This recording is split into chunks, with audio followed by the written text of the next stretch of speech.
Hi there, and welcome to Legacy Builders. I am your host, Matt Herriman.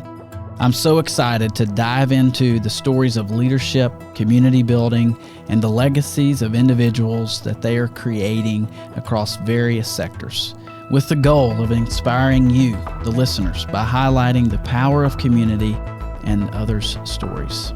Let's get started.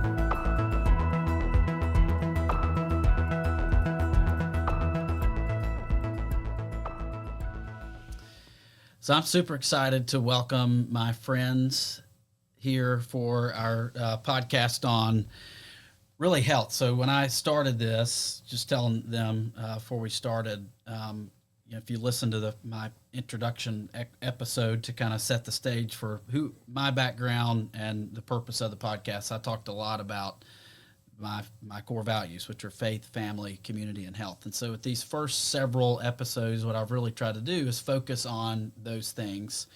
And so I've got with me today in the studio my friends, Dr. Brannon Mangus and Adam Valentine. Dr. Mangus is a ENT specialist over at Murfreesboro Medical Clinic here in town.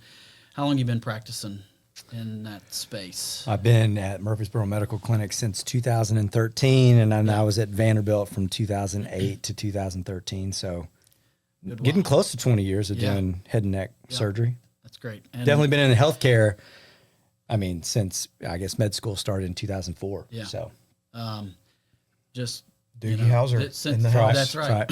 And, since I'm saying that's not violating any HIPAA things, but, it's operated on me and a few of my kids.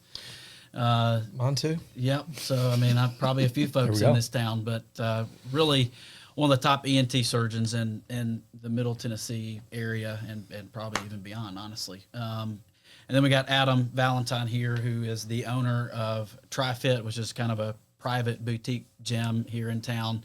You guys started that in 2009, I think. That's right. And then we had some folks come in and buy a local gym and kicked a bunch of people out a few years ago. Best thing for us, right? Absolutely, And 100%. I wasn't with you guys prior to that, but I would agree, especially since most days we show up over there and we can't find a parking spot. Yeah. So when Adam walks in every day, he looks at the parking lot and he thinks, "Oh my gosh, I'm so rich. I'm one day less away from bankruptcy," is what I think. But I will also say this, and I'm really mean this, is that we would not be here in this room, having this conversation if it weren't for Adam. Yeah, that's a fact. Yeah. And Adam whether he has thought about it or not, he really has. You talk about one of your core values is community.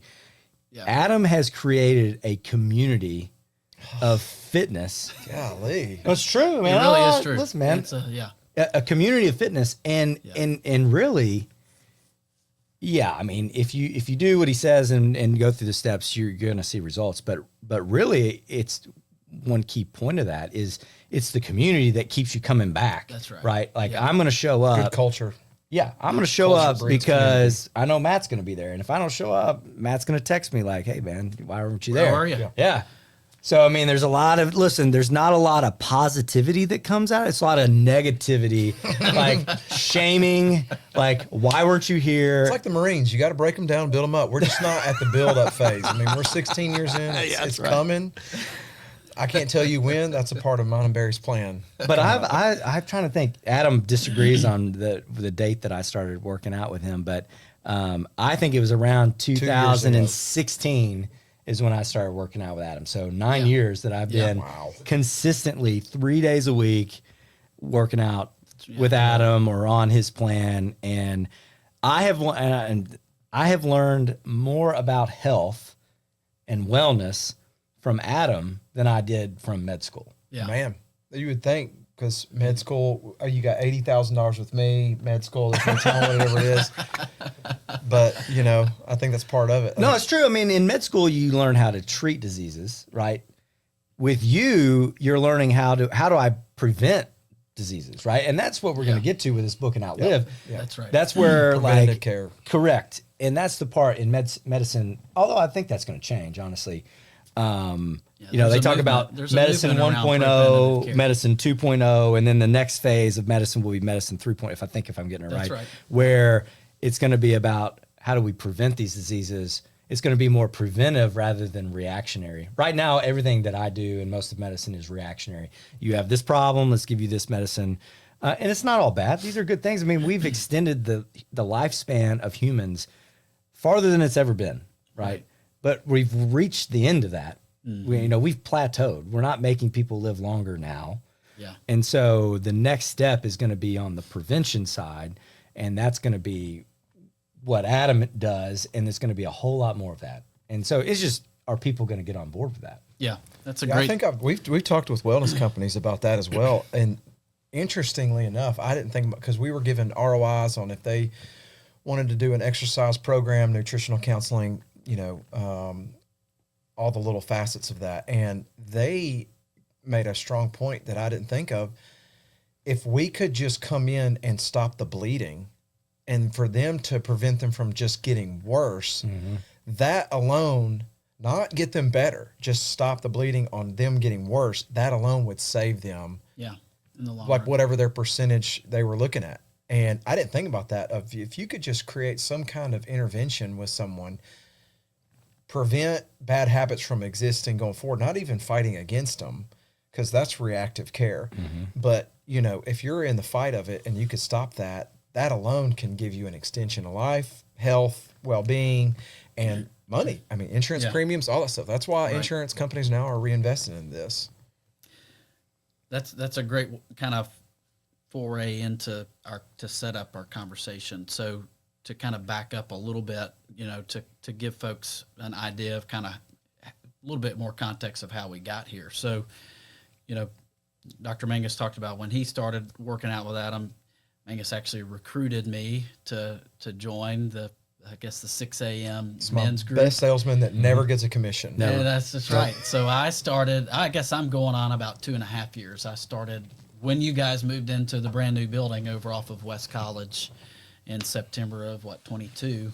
I started as you guys moved in. So, and in so many ways has been life-changing for me.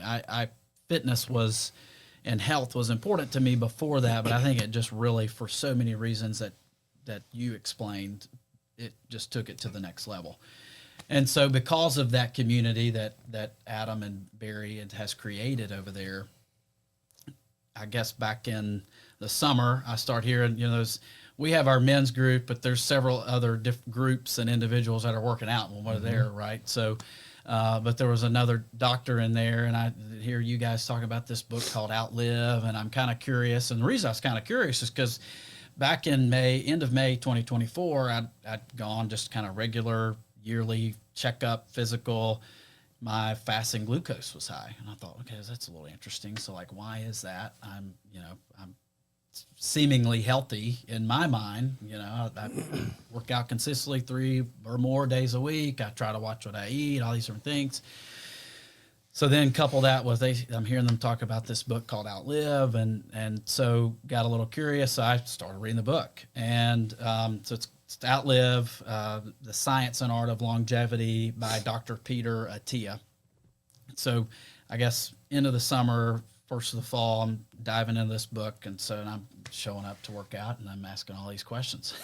I suddenly became a primary care doctor again in our workout sessions. Why this? What about this? And so honestly, the interesting thing, and he actually talks about this in the book, but I ended up wearing, and I think you might have been wearing one at the time, but I ended up getting a continuous glucose monitor. You can get those on the web. On the line, yep. That's what I almost said.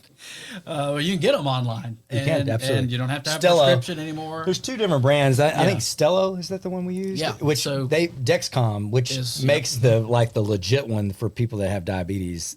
Dexcom makes the one, it's for consumers. Right. And for, I don't know, $100? Yeah, it was like $100. You get 2 of them. Yeah. It's basically last you a month. A 30-day supply of it. And don't you think after 30 days you got a pretty good idea what's going on? I got a pretty good idea. Yeah. And we'll dive into why I did that, but he talks about that a lot in the book. But I just really wanted to kind of set the stage of like, that's kind of the central point of our discussion is kind of unpacking some of the things that he talks about, which some of the things you guys may disagree, but I think the basic premise. So I just really quick wanted to kind of give a quick summary of the book so that people kind of get an idea, and then we as a group can kind of just unpack it. So as I mentioned, it's Dr. Peter Attia. He emphasizes really living longer is more than just about avoiding death. It's kind of what he jokingly says at the beginning. And you guys feel free to kind of dive in. He loves the word health span rather than lifespan. Yes. Yeah. Being healthier longer, it's not necessarily about living till you're 110. It's about living a really healthy life for a good 75 years, 80 years, like you're cutting the grass, you're doing all the things you want to do. Yeah. And then you die at 85 or whatever, right? That's the goal, right? Nobody's wanting to live till they're 120 and they're all frail and free. Like nobody wants that. Right. And so he's making the point, how do we improve our health span? Yeah. In the 85 to 90 years we have on this earth, how can we push diabetes, push high blood pressure, push high cholesterol further down the road? That's what you're trying to do. That's right. And so you kind of alluded to it earlier. So he really kind of the premise of the book is proposing a shift from this reactive culture or this reactive medicine and to a proactive approach, which he dubs medicine 3.0. That's right. And so that obviously focuses on prevention and longevity. And so he kind of unpacks all of that and what kind of goes into this health span that he mentions. And so really in the book, he identifies these 4 major chronic conditions and diseases that are cause for what he says are premature deaths. And he calls them the 4 horsemen. That's right. Yep. Man, that's different than what I called that in college. That was a vicious shot. I think it's tequila, vodka, Jack Daniels, and something else. But it's that was the 4 3 horsemen? wise men or 4 horsemen. Yep, gave it to Barry before he got married. Let's just say he lost some weight that night. Anyway, moving along. That's what I thought about when I saw that. What a good, So the 4 horsemen. So they were heart disease, cancer, neurodegenerative diseases, which is Alzheimer's, and then metabolic disorders, which really, in a lot of ways, all 4 of those, he kind of really comes back to is glucose. A lot of it. A lot of them. Yeah. And so that was where, for me, that was kind of where, and we can get further into this, that I was like, that's when I kind of started doing the glucose monitoring. And when you think for the man on the street, when you think metabolic disorder, that's a complicated word. Just think diabetes. Yeah. I mean, that's really the big metabolic disorder is diabetes. Yeah. Yeah. So then he kind of just essentially goes into, he explains how lifestyle changes like tailored exercise and nutrition, sleep, and stress management can really altogether massively reduce the risk of having one of those chronic conditions. I think one of the things that he talks about at the beginning of the book, which he kind of unpacks when you're talking about health span, is this Centurion Olympics. So he talks about. Oh, I love that. He talked about the decathlon, which I guess is like something about 100. I don't know if it has a correlation to 100, but the idea is if you in your head, okay, if I'm 100 years old, what are the 10 things that I would like to be able to do when I'm 100? Yeah. It's simple things like I'd like to carry 2 bags of groceries from my car into my house and put them up. That's right. Okay? Or I want to be able to bend over and pick up my great-grandchild and put him on my lap. Yeah. I would like to be able to climb the steps of a house. Yeah. Okay. I mean, he A can 20-pound suitcase, putting it in an overhead bin. Yeah. To be able to travel. In an airplane. Right. Yeah. Think about the things if you want to be when you're 100, things you want to do. That's called the Centurion decathlon. And it may look different for different people, but the idea is the same. Right. So for me, so that kind of sets up the basic premise of the book. So before we just dive too far into this, obviously the podcast is Legacy Builder. So one of the things that I do is I always ask every guest the same question around legacy. And I think this is particularly more meaningful because of this being really a core value for me.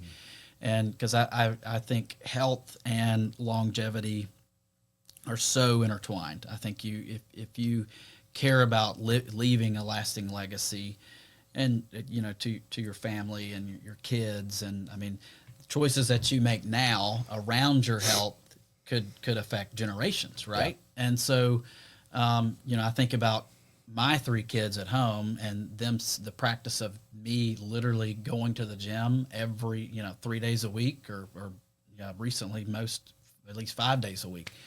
Like that being instilled in them, like Dad really cared about his health and well-being. And so I'll ask each of you, whoever wants to go first, but what does legacy mean to you, and how does it affect how you approach your work in life? I mean, for me, that's a loaded question, but I've tried to, and you guys kind of talked about this, but I think that culture breeds community. And if anything, if I had to, I haven't really thought about it like that, but I've always I've looked back, and from my conversations with Barry, I always wanted to establish a root system of where we are. That be Murfreesboro, Middle Tennessee, you guys, my family, establishing a root system in the ground, because that root system expands everywhere. It correlates to you. It correlates to your family, your friends. That you told him about it, it spreads. That it starts a movement that has grown to where, our gym is a fitness studio, but we have 375 people in there. We've had probably 50 come and go too as well. So you think about the little outreaches you have along the way and what that means to everyone. Where do they get their start? Tri-Fit Murfreesboro. I don't care about being known as Adam Valentine that did this. I care about what our brand has done for people, and that is more important to me. I want, my kids to be able to say, my dad worked hard. He worked smart, but he worked really hard. He took care of himself, but he was fun and he had balance and all that. I didn't come from a family that took anything as far as there was no measures to be taken for health, working out. My family didn't even go to college. So there's a lot of different obstacles to overcome with that. But doing things that are hard and continuing to do them, whether it's working out, studying, raising a family, getting up when you get kicked out of it, all those things, that branches to me, a level that I see somebody and I'm like, they're like me. I wasn't generationally wealthy. So I want, our community and kids to always say that, saying, I might not have all the best, hookups and layouts for a plan here, but I can still do that. And along the way of living a moderately healthy life to excel to that, to be able to live longer. And what he said, it's not necessarily about just living longer. It's, can you live to that certain age and be fully functional the whole time? Yeah. That's kind of what I think about it. Yeah. I mean, I tell people this all the time whenever I'm, they ask me, hey, where do you work out? Or, your friends, and you invite people. I always say this. I'm like, listen, me starting at Tri-Fit and working out is probably the single thing that changed my life more than anything else. Yeah. It's true. I mean, I think about, me in 2015, 2016, I had no idea what healthy eating looked like. I really had no clue. Yeah. I weighed 155 pounds. I don't know. Maybe that. This big. I had very little muscle, right? And then, 8 or 9 years later, now I'm 185 pounds, right? I mean, and, probably 25 of that is probably muscle. Look at right? These. Yeah. I mean, my gosh. But it's a billboard. I would have no clue about any of that until I started this journey with Adam. So I mean, when you talk about his legacy, I mean, I'm some of Adam's legacy, right? I mean, and ultimately you're going to be some of his legacy. I think that's the beauty of it, right? Yeah. When you're talking about this book, Outlive, for me personally, on the healthcare side of things, I kind of look at it from how many people in this 40 years that I'm going to practice, or however long I'm going to practice medicine, how many people did I help? Like, how many people's lives did I improve? Whether that's from improving sleep function, quality of life, cancer, whatever it is, how many lives did I touch, right? Yeah. And then, I mean, there's always challenges, and you get, there's the getting burned out and different things, but seeing people as humans and people you can help, I think on the medicine side, you always seeing that person as a human and not as a dollar sign. Mm-hmm. I mean, those are things that you always have to keep in mind, and understanding their humanity. And you have to understand that when these patients are in the office, that you're probably catching them at their worst moment. Like, they don't feel good. Yeah. They're probably pissed off just getting here. They don't want to be here, but they have a problem, and they're grumpy and grouchy. And here I am. And I tell my boys, this is what I tell them. And I've said this multiple times. I said, I'm a problem solver. Yeah. Just the problems that I solve are health problems. And then I try to fix them.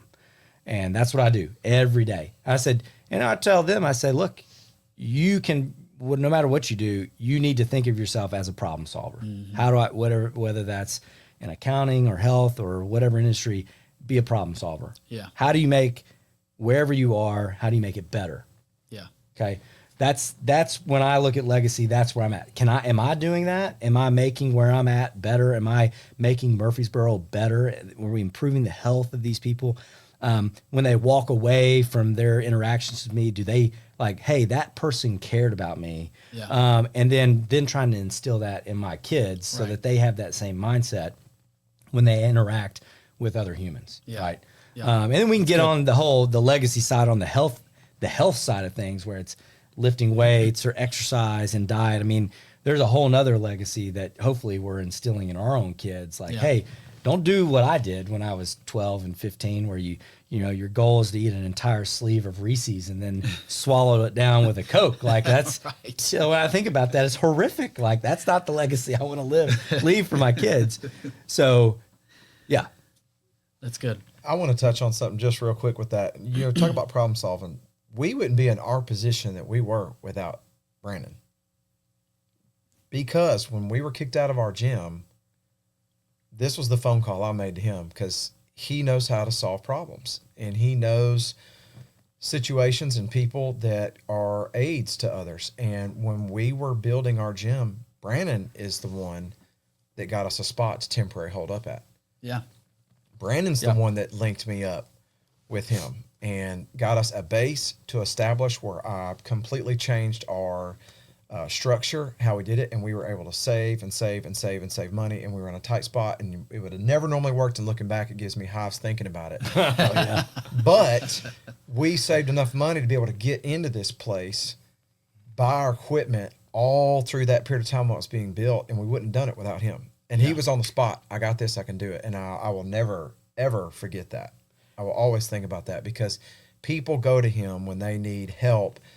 Health-wise, yes, he's kind of a internal medicine, general surgeon, everything, but he's very smart financially. I mean, he is downplaying how much help he really is for his friends and for businesses like mine that were, I still don't know what we would have done. I mean, we would have gone somewhere and gotten hosed on triple net lease, and it would have broke us to the point where we never could have gotten ahead on this, and continued that legacy. Right. I mean, he was the start of that. So it's a playback system, well, too. I think you also, I mean, one of my goals whenever there's a problem, is how can there be a win-win in this situation? Like, okay, I've got this person with a problem, I got this person with a problem. Well, how do we connect those two to solve both problems, right? Yeah. And what I'm trying to do with my kids is I want them to be problem solvers, right? So when we're talking about healthcare, right, and outlive, it's a giant problem. Okay. Right. Well, how do we solve this? Now, it's a highly complex and multi-billion-dollar complex problem. No silver bullet. But creating human beings in our legacy and our kids where they're problem solvers. They're not trying to come to somebody else and like, oh, you solve my problem. No, it's like, I want you to be proactive. Yeah, be proactive. Yes, exactly. And I think that's what Peter Attia did with this book, is he saw a problem. Yeah. And he's like, all right, I'm a problem solver. How do I dig into this? And That's right. in my opinion, there's never been a book that's this well written that really lays out all of The whole facet of it. yes, Yeah. right. Yeah, it's a complete map. It is. Yeah. I mean, 'cause- and you had this book like a while ago. Yeah. Yeah. Another doctor let me read it. But he touches on a lot of these different points that we're talking about with, and it goes more into stress management and sleep. But the way I always put it to someone who comes into my gym, never done anything, knows they're real out of shape, got some metabolic issues. We've got a big cart in front of us to work on. And the way I try to simplify things to them, because I can be as detailed as you want, but that's overwhelming to people. But explaining to people, your life is essentially a 3-legged stool. You've got your physical side of it. You've got your nutritional side of it. Yeah. You have different, and What's whatever the your third one? stool might be. Well, it could be anything. It could be Mental. your mental side of it. Okay, It could I be, gotcha. you know what I mean? It could be your family. It could be whatever your stool is. But with our integration, we use it as, cardiorespiratory, any kind of conditioning, your strength training, and your nutritional. These 3 things are going to get you, from my professional standpoint, it's going to get you the results that you want. Yeah. Whether that's metabolic health, whether it's losing weight, those 3 have to be in combination. And if one's off, if you knock that stool off, it's all going. Yeah. So Hey, dialing all that in together. to that point, I think one thing that Tri-Fit is great at, and the guys that you and girls that you hire, is one of the challenges of exercise is not getting injured. Yeah. Okay. Because you can want to do this and have all the motivation, right? And you get started, right? And then 2 months in, because you don't have the right trainer, he's not listening to you. You start that path, you start that journey, you get injured. Now you're out for 3 months and you're 10 pounds heavier than you were before you started. And so I think that's something to keep in mind for these folks that listen to this podcast and say, hey, I'm going to do this. I'm going to start, on this journey of improving my health span.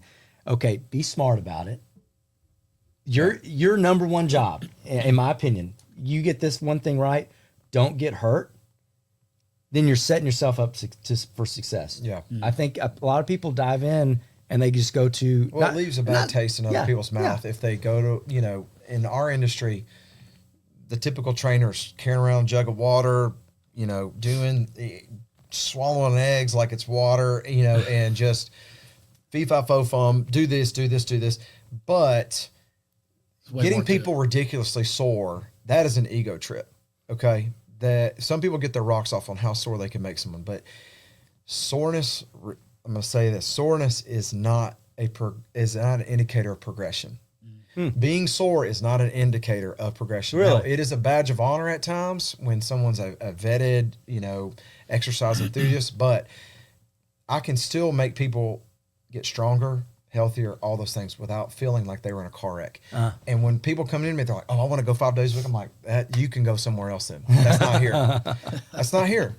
We're not about that. We have, I went to grad school, exercise science. Like, we learned about this from the start of it. So, not to say you can't be a great trainer and go to that, because we've had great trainers come through our system, but they also understood the key of getting people acclimated to a healthy lifestyle takes time. Yeah. It's not an overnight thing because they're overwhelmed. They want to quit. And so that could be burnout. That could be injury, all those things. So, that's a good point. you don't have to kill people in order to get them where you want them to be, but you're teaching them along the way and say, this week is our homework. We're going to eliminate this.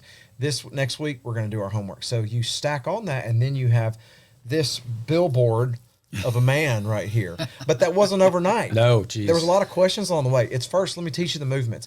Let's talk about this. Talk about blood sugar stabilization. All those things play a role. And then when you teach people that, then like, I never knew this. So we're a teaching tool. You know what I mean? I think if anything else, and it's not always taught in books, you just have to see it. Here's the thing, man. We talk about problem solving. Each customer that you have is a different problem. I mean, it's a variation, Right. Yeah.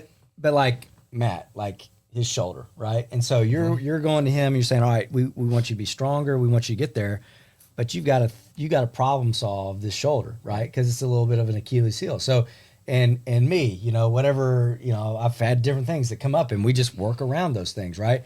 And time goes by, okay, you start feeling better, and so it's true. You are problem solving for 300, how many, 350 people that you have coming through the gym? I mean, Give or take. Yep. Give or take. So let's dive a little bit. So I loved kind of, because you kind of set the stage earlier when you were talking about, you basically said, I didn't learn any of this. And I've learned everything that I've learned about health and exercise from Adam over the past ever how many I'm years. ashamed to say it, but it's true. But Atia, which I didn't do a great job at the beginning. Oh, listen, man, he went to med school. He said He's same a thing. doctor. He went to Stanford. Yeah. And I mean, very well educated, had been practicing medicine, and basically was like, we're just throwing like water on a fire, basically. That's not going out. Yeah. And so, which led to this whole discovery in the book that he wrote. And so, but I want, now that you've read the book, now, I mean, you know, have this value of health and exercise and wellness. How do you see the role? Because he talks a lot about movement, and he talks a lot about nutrition and all of those things. So how do you, when you think about those things, how does it impact, you know, long-term health specific to how you practice medicine? Am I putting you on the spot? No. You know, when I talk to people now, I actually spend a little bit of time talking about some of these things to folks now. Yeah. More than I ever did. One, because I didn't really have the knowledge, and I hadn't lived it. But when people come to me and they have whatever sinus problem or whatever, that's great. We'll fix it. But they still have, most people still have these underlying, they don't feel as good as they would like to feel. Yeah. And quite a few patients, and even my teenage patients that I'll talk to, or my 8-year-old patient that I'll talk to, I will have a conversation about weight loss. Okay. Mm-hmm. And I don't have this conversation about, you know, diet or whatever, but we do have conversations about being more active. And I'm in a position where I don't feel bad. We're telling someone in a nice way, hey, you're overweight. And the reason why you have sleep apnea and you're not sleeping well is because you need to lose 25 pounds. And I can do that in a way that they respect that. I'm not being mean. Right. I actually care about them. Yeah. And so I'm having these conversations more and more with people about the importance of sleep. If they have sleep apnea, what can we do about that? Because, hey, and I'll say this, sleep is the most important thing in your life. Yeah. I will tell them that. And I didn't necessarily say that until probably the last year or two, where I started to realize this, even in my own life. Sleep's the most important thing in your life. Yeah. Okay. And so some of the issues with your sleep involves, well, you're not exercising during the day, so you need to do that. You're eating too late at night. You're on your phone till the end. I have that conversation with teenage patients all the time, saying, hey, you can't sleep. It's because you're on your phone, and then you're just trying to go to sleep when you can't, because your brain can't turn off. So I'm having these conversations mostly about sleep with almost every one of my patients. And a lot of the patients that come to me, they come to me because they can't breathe, right? Yeah. And then because you can't breathe, can't sleep, whether that's a 5-year-old with big tonsils or a 55-year-old with sinus stuff, can't breathe, can't sleep, and my life isn't great because I can't sleep. So I couldn't agree more with him on the 4 horsemen with sleep and the role that plays with the neurocognitive side of things. Absolutely. And here's the thing, in the medicine side of things, like you go to even college, med school, residency, you know, the one thing I neglected the most was sleep. Mm. Yeah. I mean, there's days I was averaging 4 hours of sleep a night, you know, for years. Yeah. It's crazy. So, you know, we were just kind of talking a little bit about movement and injuries. And because he talks about these different things around strength training and zone 2 cardio and reducing processed foods to improve your health. But he also talks about, you know, the importance of stretching and all these different other things that we don't think about that are often a cause of the injuries that y'all were just talking about. So you alluded to it a little bit, but Adam, why don't you kind of talk about, you know, what you guys do at Tri-Fit to kind of be a little more what I would say is holistic and not the Not the trainer with the big jug that's, drinking Right. solid X. Yeah, with a fanny pack. Yeah. I love Taylor. Taylor's a good guy. Shout out to Taylor. Love you, man. He's probably the best trainer at Tri-Fit. I too. know, way better than me. I think regurgitating information is important, but even learning how Mangus is talking about it, learning how to work with people. I've learned we're creating a wellness platform. So when people ask me what I do, I usually talk about we are in wellness. Not necessarily we're not. There's niches of it, bodybuilding and strength training, and I train golfers with mobility issues. So there's a lot of different things that come in and everyone's different. Everyone has a different goal. So the main thing that we want to encompass is wellness. How do we get to that? Because they all are real similar. They all kind of stack. One just might be more emphasized here. So people that lack physical flexibility, probably mental as well, don't do enough tissue prep. So incorporating foam rolling, lots of stuff that PTs use. We have a physical therapist at our facility for that very reason. If someone's banged up, they go see him. He talks to us. We all treat. So it's an all-in-one kind of encompassed area. That being said, people come in, these guys start up, we're foam rolling in the morning, we're doing our tissue prep. If someone's got a particular area, that's what we're going to work on. If we have a particular movement we're doing that day, a pressing movement, upper chain, then we're going to do some open book work for our shoulders and do some shoulder mobility, stability exercises. Hey, you remember what I used to call that? Probably rice. Yes. Yeah.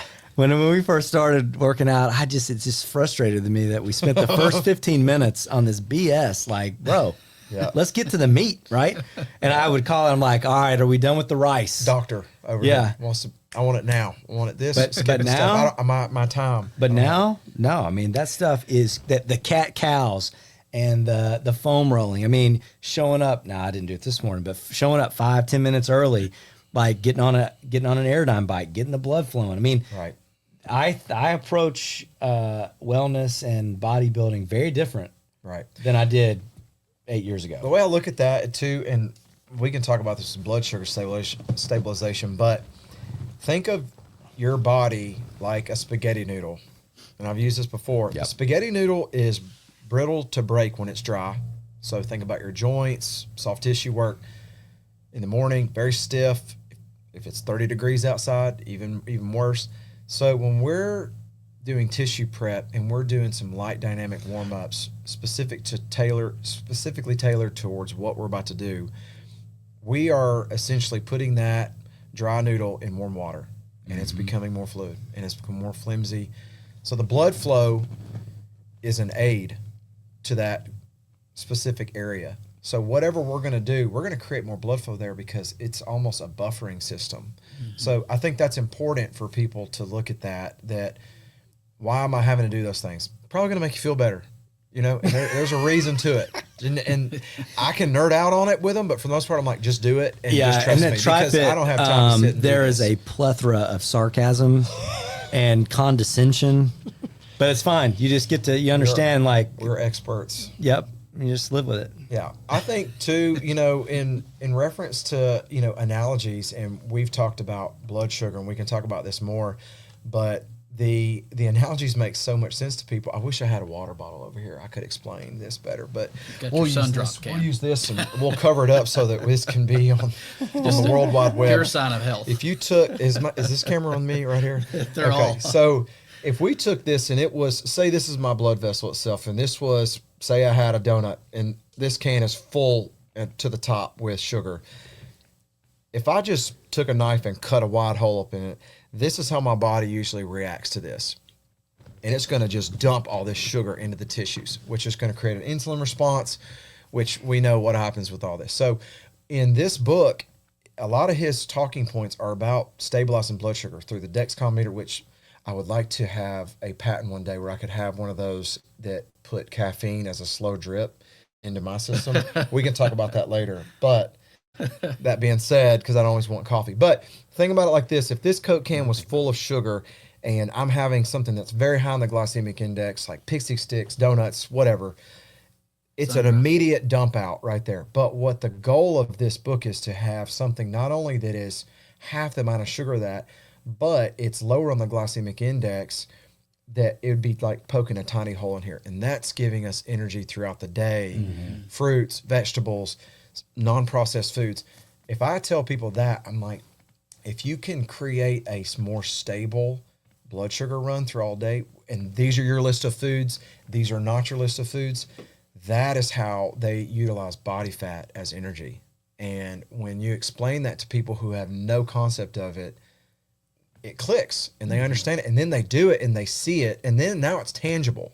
Yeah. And when you see a tangible response to that and an immediate response to it, like, oh my gosh, I lost weight, then they're like, okay, maybe there's something to some of this stuff. And it's not old information. I think they're just emphasizing it more now because this fad diet scene has died. Well, and there's this, America has never been fatter and more unhealthy. 60% just to be obese? frank. Sure. Which means what? 20% overweight? So I think that's why he spent, and I think we should dive in a little bit here on the blood sugar thing, because that is a real major theme, I feel like, of what he talks about in the book. Well, it's because, listen, man, our diet has become very carb heavy. Yeah. And so he talks about the SAD diet, which is standard American diet. That's right. Which is very, I'm not anti-processed. It's just what we're eating is the food that we're eating, the anything that comes in a wrapper, basically, the amount of calories that is packed into that tiny little thing is, you think about all the things that involve Pop-Tarts, ramen, whatever it is that it is. These are calories that are just really calorie dense foods, which has never happened in human history. Yeah. Okay. You think about what humans ate. Like, they had to go kill the buffalo. They had to, and then they're just eating straight up meat, or they're going and they're climbing up a tree and they're cutting down this fruit and they're eating this fruit. So they're working to get it, right? Yeah. They're burning, 10,000 calories a day just to live. Yeah. We burn very few calories to live, but we're consuming way more. Yeah. Because the food that we're eating is so calorie dense. And so, he talks about shopping around the perimeter of your grocery store rather than in the middle. And so we talk about blood sugar, glucose. So one of the things that Adam's helped me with is whenever I'm looking at something to eat, I'm going to pick the thing that has more protein than fat and carb. Like if I can eat something that has more protein than fat and carbohydrate, that's winning. Yeah. Exactly. Now, you can't always do that, but if your day to day, my lunch had more protein than carbs and fat, and you look at your lunch and you look at your dinner, if you just keep it that simple, you're going to win. So explain why, because there may be some people that may not understand that, and you both can chime in here. But I guess let's back up, because some people may not realize that carbs, when they process in your body, are processed as glucose. Right? Carbs are sugar. Yeah, yes. It's sugar. Period. Yeah. So, and because a lot of people, and I'll be honest, I don't even know that I really understood that until I read this book. You hear people talk a lot about do low carbs, there's all these low carb diets and this and that, but I don't know that I ever really understood why that is. And I think that's an important part of it. Adam, carbohydrates or sugar. They're not bad, but you want to eat more complex carbohydrates like quinoa or brown rice, oatmeal, yes, sweet potatoes, versus the really high processed spaghetti. Ones, like breads. Hey, my wife, I'll come home, I love her, she's amazing, she cooks dinner every night, but my boys love spaghetti, but I come home and I'm like, you're killing me, because that's just straight. That is just straight carbs, and right? Maybe right after you work out at 6 a.m. True, different, right. But that too is another thing that I really wish people understand. The timing of that too. Oh yeah, is so detrimental, because our afternoons we were raised to eat carbohydrates. It gives us energy throughout the day.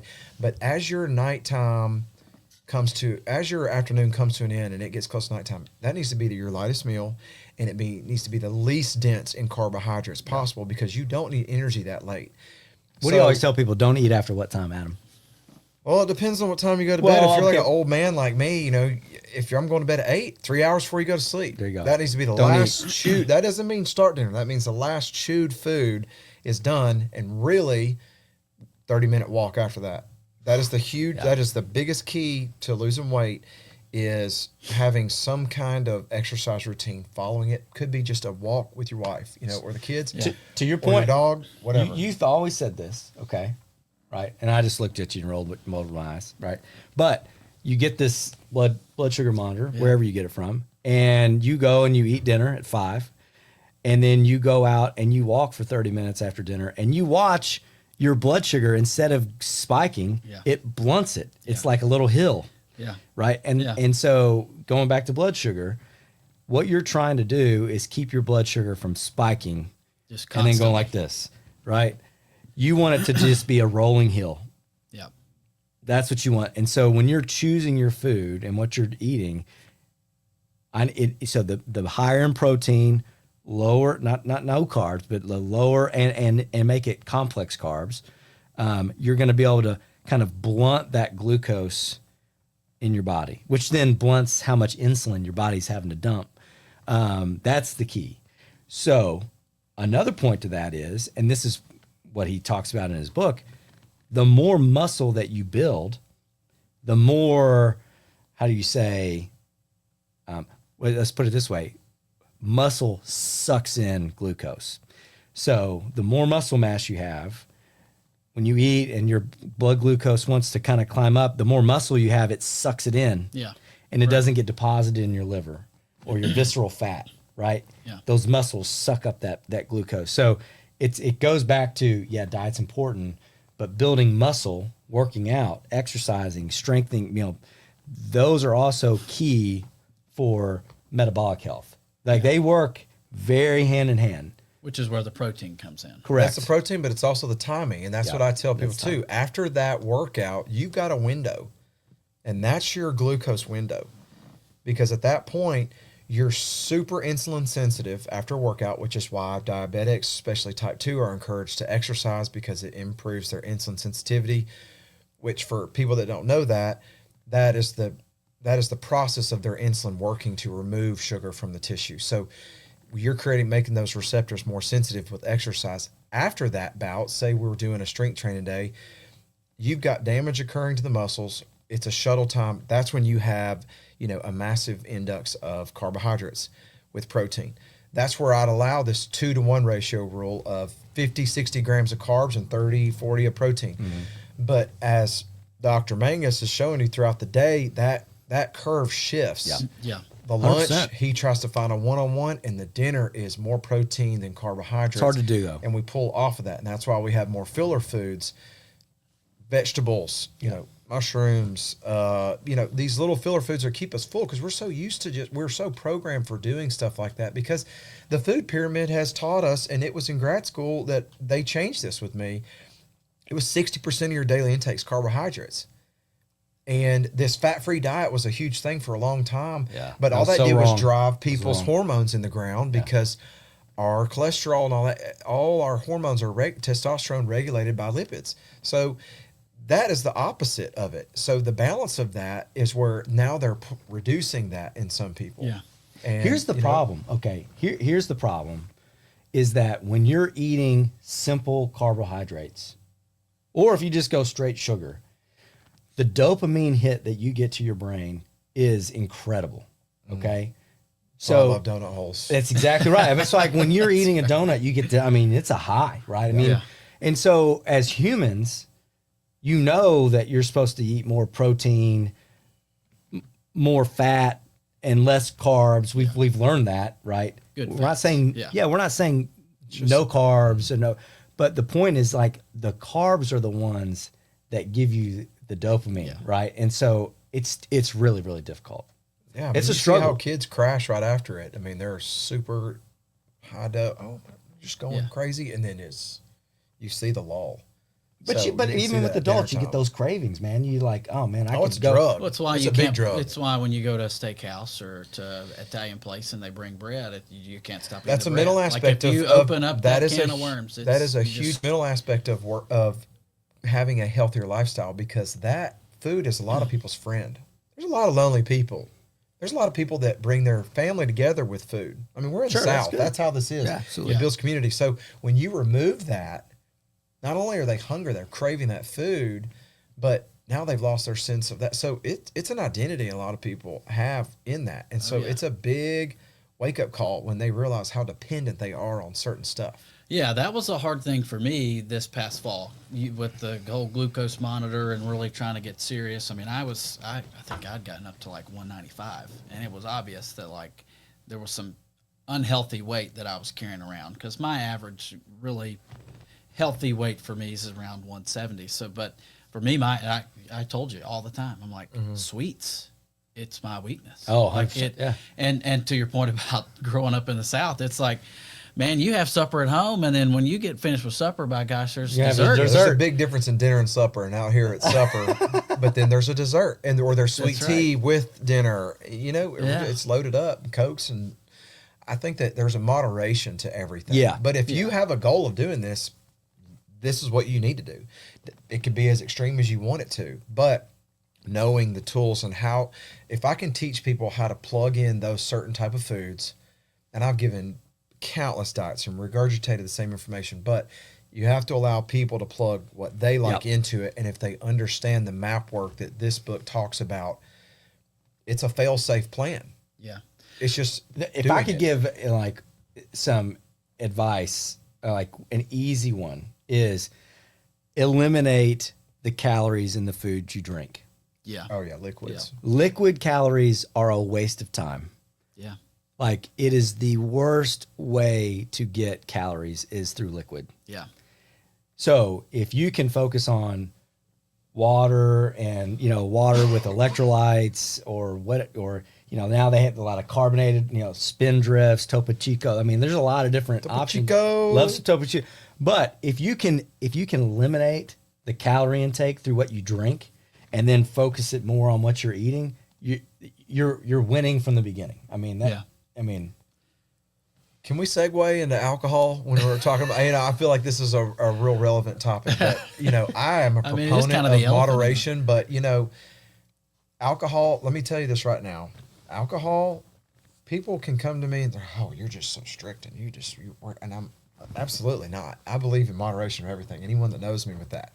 So drinking with that, he made a good point, because a lot of people, when they do drink alcohol, it is coupled with some kind of additive that has sugar in it, that sweetens it up, that changes it. So that being said, and I tell people this all the time, like, can I drink beer, do this with this diet, or I'm like, the liquid calories are awful for you, but it's not necessarily the calories in the booze that you need to be concerned about. It's the sugar. It's the sugar, but it's the metabolism that it's killing. Yeah. So and you just screwed your sleep. Your sleep. It's everything. And I understand more than anybody what it's like. But if you're wanting to have something unwind, but just think of it like The Price is Right. There's the big spinning wheel. When you come to me, I'm giving you an exercise program. We're going to be sleeping better, making better food choices, trying to add muscle. The more muscle we gain, the faster metabolism. Your metabolic rate is what burns body fat up. So if I take this big wheel and I spin it, it's going to take a second to get it started. Yeah. But through all those things I'm telling you to do, that's going to spin that wheel. And as that wheel spins, you're shedding body fat. And what I tell them is, in 2 weeks in, you're going to lose this. But in 4 weeks in, we're going to lose it. And then it just compounds, because you lost 20 pounds in the fall by doing this. Yeah. So staying on that plan, not cheating. Cheat days are absolutely atrocious. Anyone that tells you to do that, run. It is not. I'm not like saying a full moderation. Cheat day or just a whole. I was to cheat my cheat day. It's like, dude, whatever. But spinning that wheel is what's getting I still like metabolism waffles going. on Saturday morning, I'll be honest with you. That's fine too. Just go run Pancake after Saturday it. at the But Herriman house. this is my point. Alcohol, when you do that, is like taking a steel rod and shoving it in that wheel, and it stops immediately. Screeching, yeah. It completely stops it, because your body at that point says, we're shifting away from this. We've got to get rid of this. So when you're drinking constantly, you can't get that wheel started. That's why these bodybuilders that do these shows that are shedding this massive body fat don't drink at all during it, because they're not going to have the same results versus they drink all the way through. Yeah. So that's my point with it. I'm probably a drink probably twice a week, maybe 3 times a week, maybe. Maybe. Used to be every day. But I mean, you feel better when you don't. Yeah. But you feel great when you do. Strong point. It's hard. I don't know what to say. It's a balance, but he's right, man. Sleep plays a huge role in that. I tell people, and It sometimes does. you can't manage. You only can control so much. You guys got a buttload of kids, and it's just hard when you got games and you're here and you're there. But you got to make some sacrifices along the way. But that sleep change, it is so funny to me. I feel like sometimes if aliens look down at us and they're like, "It's so strange. These people everyone just crash. They just lay in these little beds and they just don't move for 8 hours and then they recharge." But it's a battery recharge, just like our phones. We have to recharge. I don't know why we're made this way, but it is. I don't know why the work week is what it is and why 8 hours is sufficient. Some it's 6, some it's 8. But either way, your metabolism runs better. You have a higher growth hormone response to it. Testosterone, estrogen, all those are regulated by that. So getting sleep is a huge role. I've had doctors that came to me that were in residency and wanted to lose weight. And I'm like, dude, you just need to hold on for dear life. You got to get done with this because there's no way your body's in such starvation mode. Yeah. It is clinging on to every piece. Deprived. Yeah, your cortisol levels are so high, and you could nerd out on that for everybody. But if you're not getting sleep, your cortisol's through the roof. You're not going to lose weight. Period. Yeah. It's not going to happen, or it's just going to be tremendously harder than if you were. So let's talk a minute about, because the whole premise of his book is to be proactive and not reactive. Mm-hmm. And so let's, for just a couple minutes before we kind of wrap this up, talk about some proactive and preventative health strategies that people could use. And that kind of ties into the continuous glucose monitor, because proactive health monitoring is obviously essential for early detection of any kind of health risk. And so with tools like regular screenings, biomarkers, wearable tech, addressing chronic conditions early really significantly extend that lifespan that he talks about, right? So yeah. Well, when you were wearing your glucose monitor, what was one takeaway? Because I have one. Yeah, I mean, I think what surprised me was, there was a lot of takeaways. I think I would probably say, there were so many different things. Anytime I ate, there would be something that I might eat, and I don't know off the top of my head what it would be, and I would think, this shouldn't really have that big of a reaction, and it would just shoot way up. I know one of the things. There's a good example. Talking about being busy and different things. And there was at one point I was wearing it, and I think it was around Thanksgiving, but there was a night where we just did pizza. But there was also like a week before that we had gone, and it wasn't a cheat day, but I had we went to Carmen's. You can't go to Carmen's without having a couple margaritas. So what was interesting, this was fascinating to me, and I maybe one of you could explain it, but I remember comparing the night at Carmen's with, cheesy rice and chicken and a couple margaritas to just two slices of Domino's pizza with water. And my glucose spiked so much higher with the no alcohol 2 pieces of pizza than it did Carmen's and the 2 margaritas. You might could explain that, but to me, so I guess generally speaking, wearing it was fascinating to see how my glucose reacts to different things, and what mine spiked to, yours may not spike. Sure. I think there's some generalizations though. That anybody can take, but so mine was whenever I eat lunch, I'm like a robot. I eat the same thing. It's like, I don't know how big it's a decent sized chicken breast, just baked chicken breast and rice. And so I was doing chicken breast and white rice, and my blood sugar was shooting. It was spiking. Really? It was the white rice. Okay. So then I'm like, okay. So I switched to quinoa and brown rice. There's a mix quinoa, and it didn't spike as much. And then so I halved it. So now I'm only eating half of the bag of quinoa brown rice. Less Chick-fil-A sauce in there, You got to have some taste. That's why I was spiking. Yeah, just like less. They kept the chicken the same, right? Right. But back off on Yeah. the simple carbs, make it more complex carbs, back off on the Chick-fil-A sauce, maybe use a little bit of mustard. Mustard's a great one. And so if I was going to say, if I was talking to somebody and say, hey, here's what I would do. I would wear a glucose monitor for 1 month. That's where I would start there. I would get a personal trainer. I would go to Tri-Fit and I would get a personal trainer. I would make it a goal to get 7 to 8 hours of sleep at night. That would be a goal. I mean, these are just 3 things right out of the gate. You do those 3 things and you're setting yourself up for success. Now, me personally, like where am I at now? I'm at the point where I'm trying to exercise 6 days a week. 3 of those days are weightlifting. The other 3 are more tissue prep, cardio. Yeah. So I've told you this. So 3 of the days are with Adam that we're doing muscle building. Right. One of the days more zone 2 training where I'm just getting on and it's easy and I'm going for 45 minutes, kind of getting the heart rate up to 120, 130, try to go for 45 minutes, get a good sweat. But then on another day, I'm doing some VO2 max training where that's one that I think a lot of people don't do because it's painful, where you're going for, the way I do it, I have an Airdyne bike and I'll go hard for 4 minutes and then I'll take a break for 4 minutes and then I'll go hard for 4 minutes and take a break. And you do, I've made a lot of enemies with that Airdyne bike. You do 4. Choose which one you want, but go hard for 4, go off for 4, go hard for 4. And what you're doing is you're trying to increase your VO2 max, which is basically your heart health. Yeah. Right. Because if you're wanting to be able to hike with your grandkids when you're 70, then you need to try to maximize your VO2 max when you're 30 and 40, because it's only going to go down. In 50, it's going to go down. When you're 60, same thing with muscle mass. When you hit 40, 45, you're not going to be able to build muscle anymore. So you're going to peak.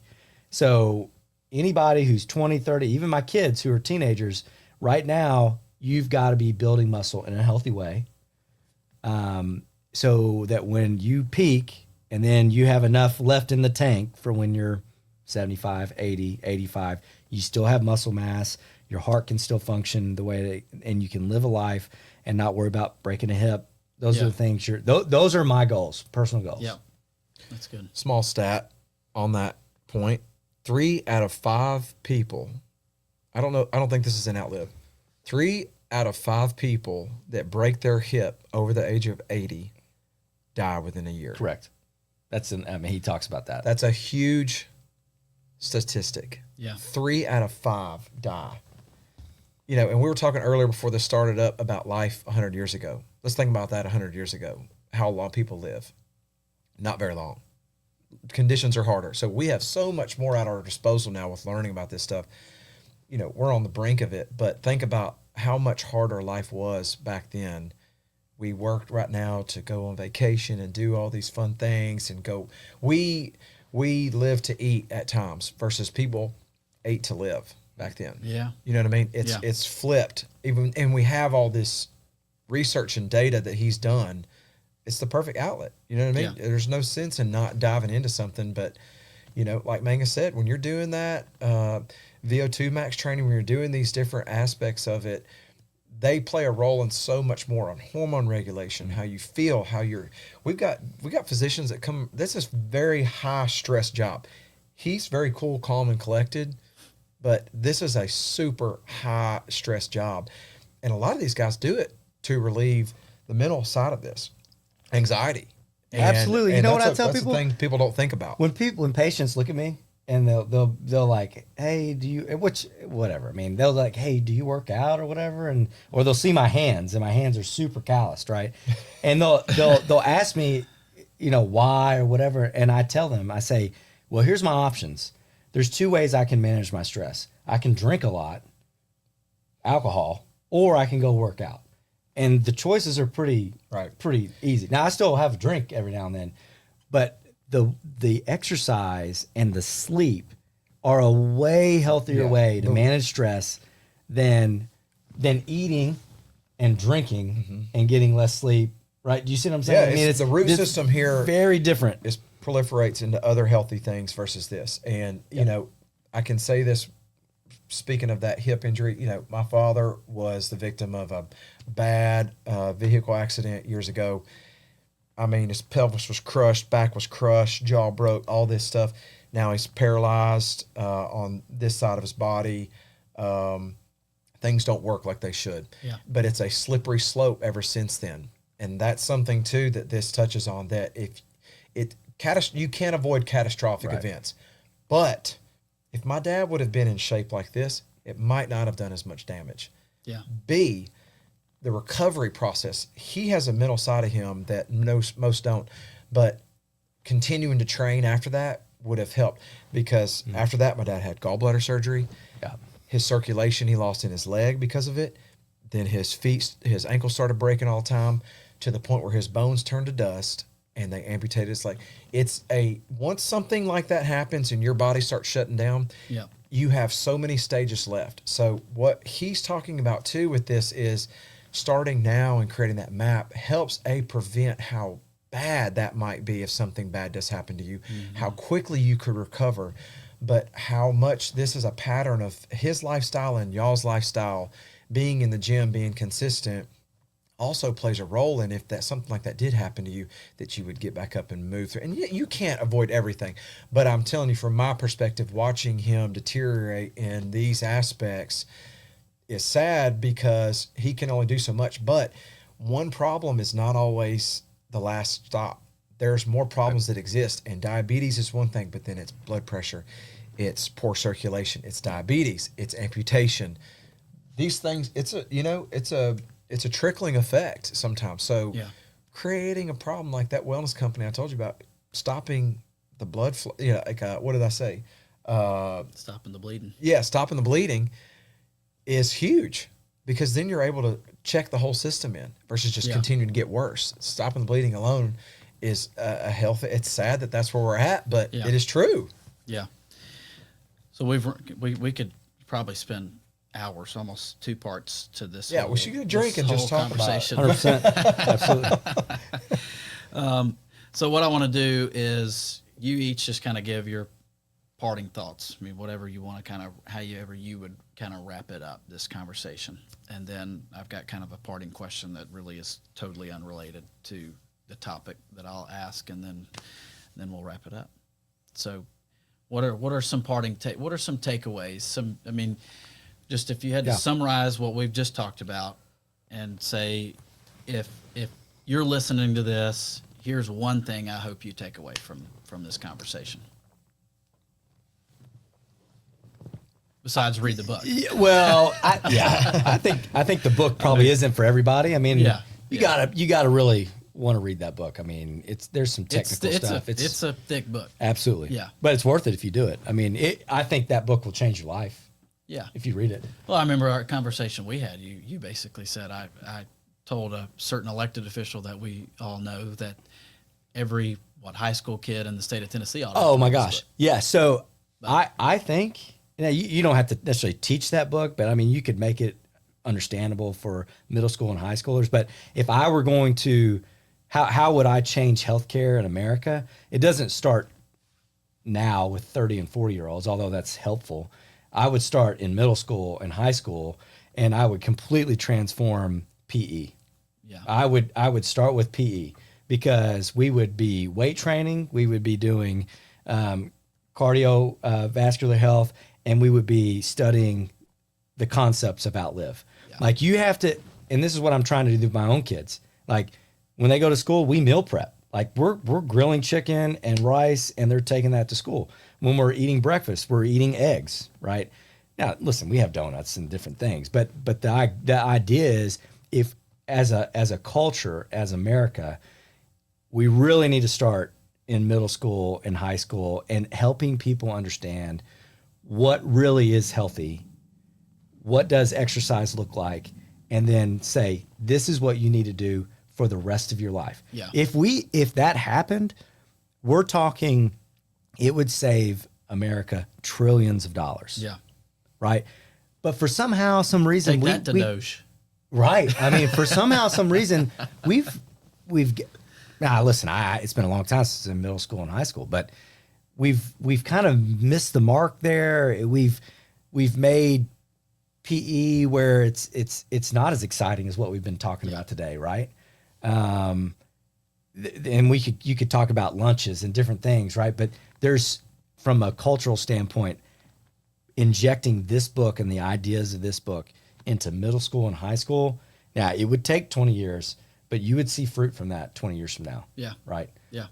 Absolutely. I mean, I've seen it in my life in the last 9 years. Yeah. I'm a very different person than I was 9 years ago. Yeah. Because of these things. Yeah.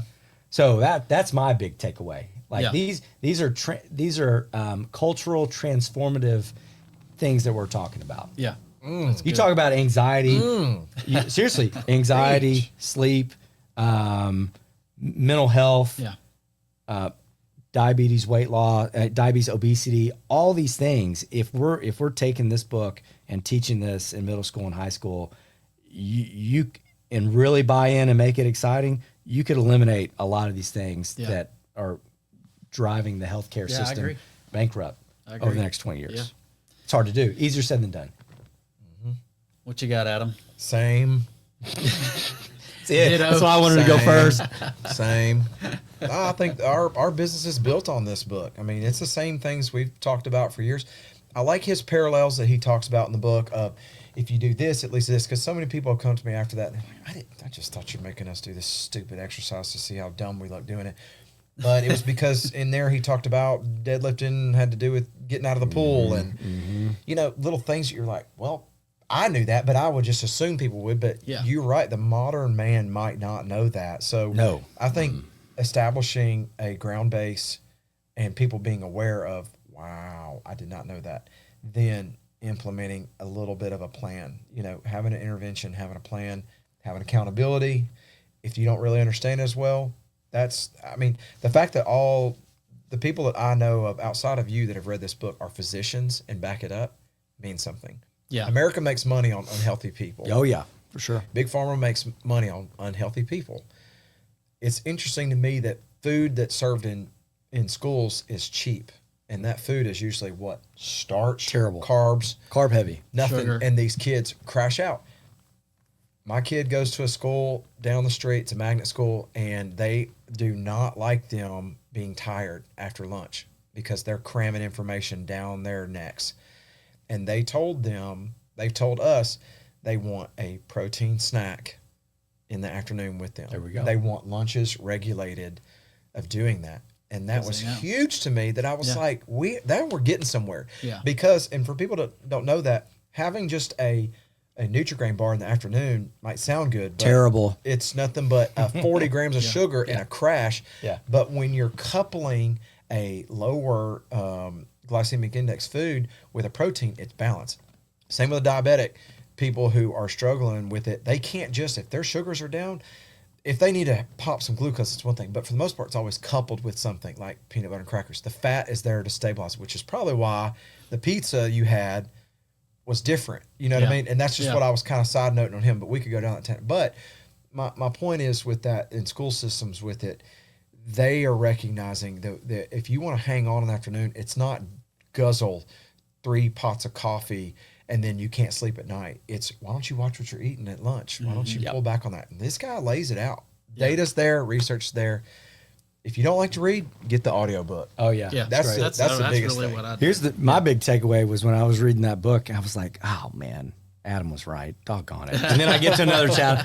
Here we go again. Adam told me that. I remember. And now there's science behind it. It wasn't just Adam telling me something. Well, you might know what you're doing. That's a popular phrase.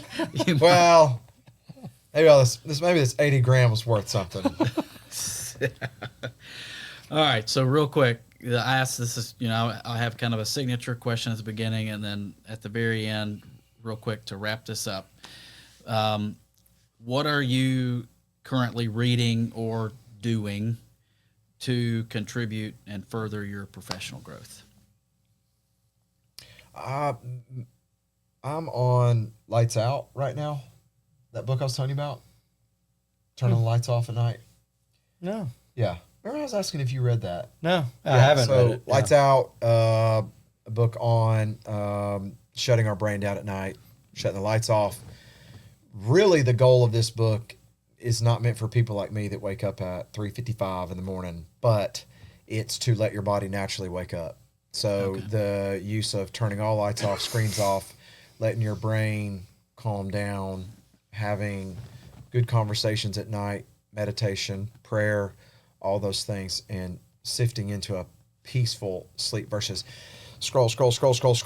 Oh, I can't sleep. Melatonin, garbage, pass out, wake up, and stress. Do it all over. So true. So it's a cycle we repeat, and it's so bad. So learning the tools to do that, to shut it down a little bit.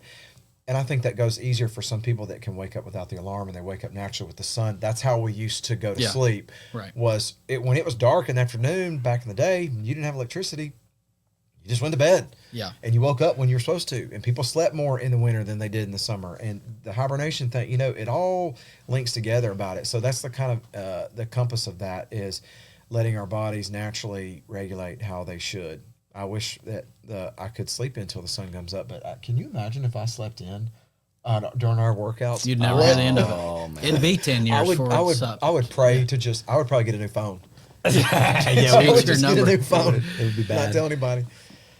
Yeah, that's Mangus. So, okay, are you asking, like, currently kind of what I'm doing? Just, I mean, not everybody is necessarily reading a book. Sure. To further their growth. Yeah. But you may be taking a class. You may be doing some, CE stuff. I don't know. Yeah. But well, I think so. I mean, at this stage of my life, my kids consume a lot of my time, which is great. Love it. Like, lean into that. Like, be present. Yeah. Don't be at the game and on your phone. Like, really lean in. Like, be there. I mean, my friend Spencer Provo, he's all about that. Yeah, I think it's great. Like be present. And I think that's important.